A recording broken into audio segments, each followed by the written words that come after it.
In this section, we're talking about active listening and note-taking. Active listening to begin with. Active listening is a learned skill. Active listening requires high energy. Counselors spend their day just listening to people, and yet by the end of the day, they go home exhausted. And as a learned skill, it requires energy, it requires effort, it requires practice. Active listening is a power and control tool. When you are actively listening, you are taking control over that conversation. You are leading and guiding that conversation. Active listening skills are used in problem resolution. It's one of the first steps to go when you have to resolve a problem between your employees. It's one of the very first steps to go to is active listening skills.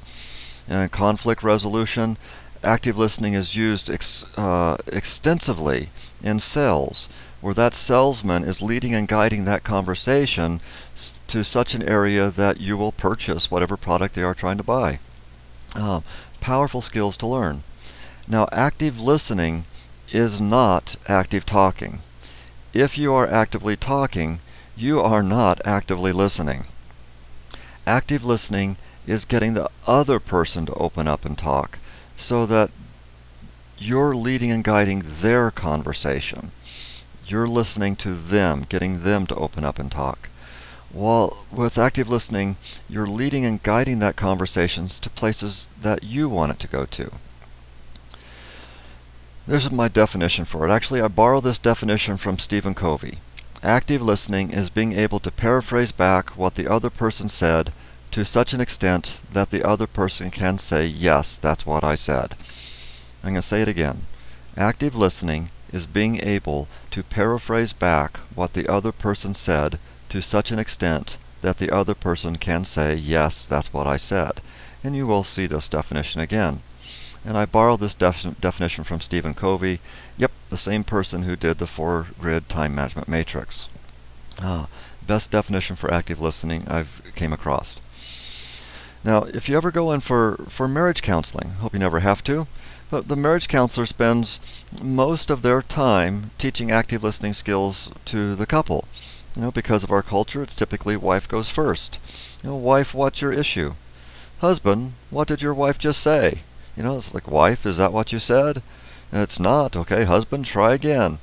And they go back and forth until husband is able to paraphrase back, say back in his own words what his wife said. Then it's his turn. Okay, husband, what's your issue? Wife, what did your husband just say? It's not. Okay, well then try again. There is no gender bias. Men and women equally do not listen to each other. We have a stereotype here that men don't listen, but there is no gender bias in active listening. It's a learned skill. Some active listening strategies, things to do to actively listen. Now, my role model for active listening is Larry King, the individual who's CNN talk show Larry King Live. I think Larry King demonstrates active listening skills better than any of the other talk show hosts. So as we start going through these active listening strategies, if you can picture Larry King doing a show, you get a visual representation of what many of these strategies are. The first active listening strategy is to create within yourself the desire to listen. I want to listen. I'm willing to listen. That I intend to listen. Create that desire to listen to that other person. And closely related to that is the desire to learn. Create within yourself that I want to learn from you.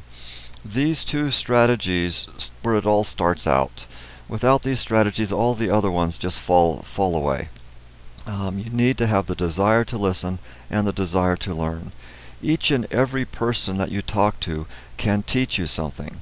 Some of them may be able to teach you wonderful, deep, profound truths about life.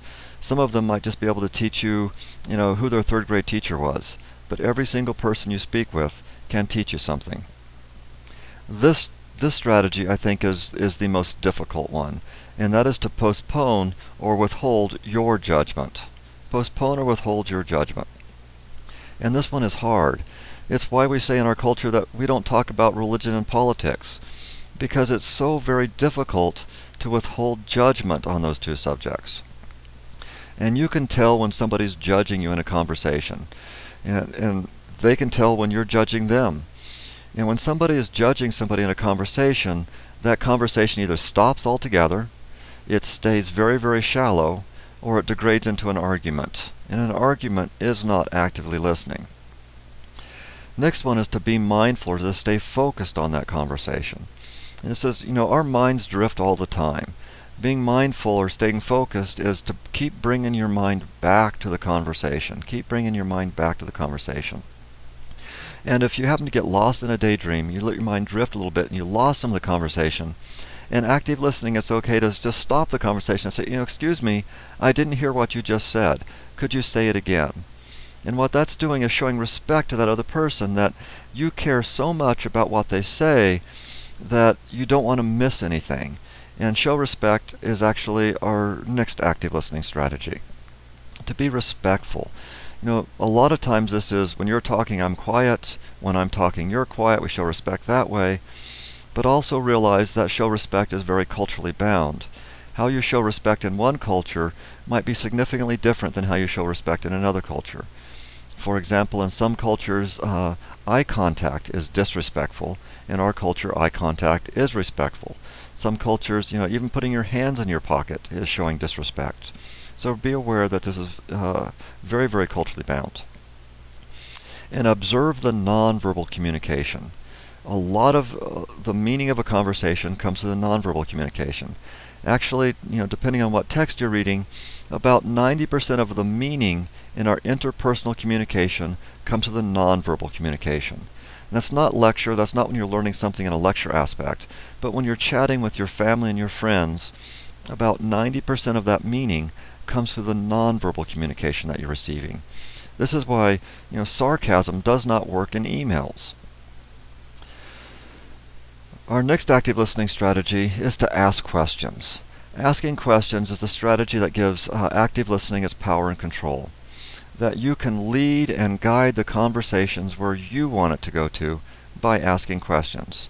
Now remember, active listening is getting that other person to talk. It's not sharing stuff about yourself.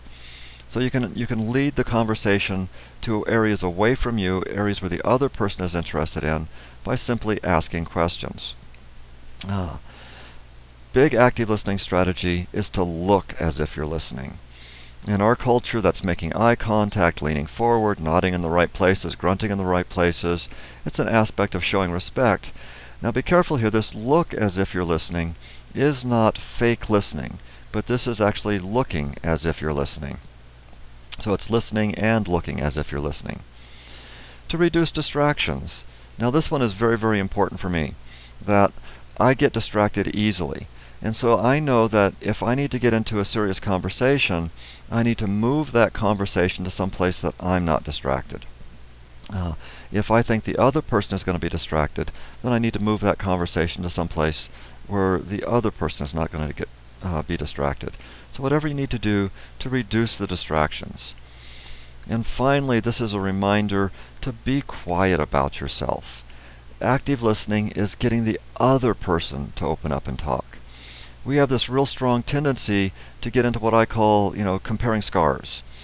Oh, my kids are so badly behaved. You should see my kids. You know what? I was really sick one day. That was nothing. I was hospitalized. We get into this comparing scars stuff. It's very, very natural, but that is not active listening. So this strategy in here is really to be quiet about yourself. The 10 active listening strategies. And next, now that you've listened, next lecture we're going to talk about note-taking.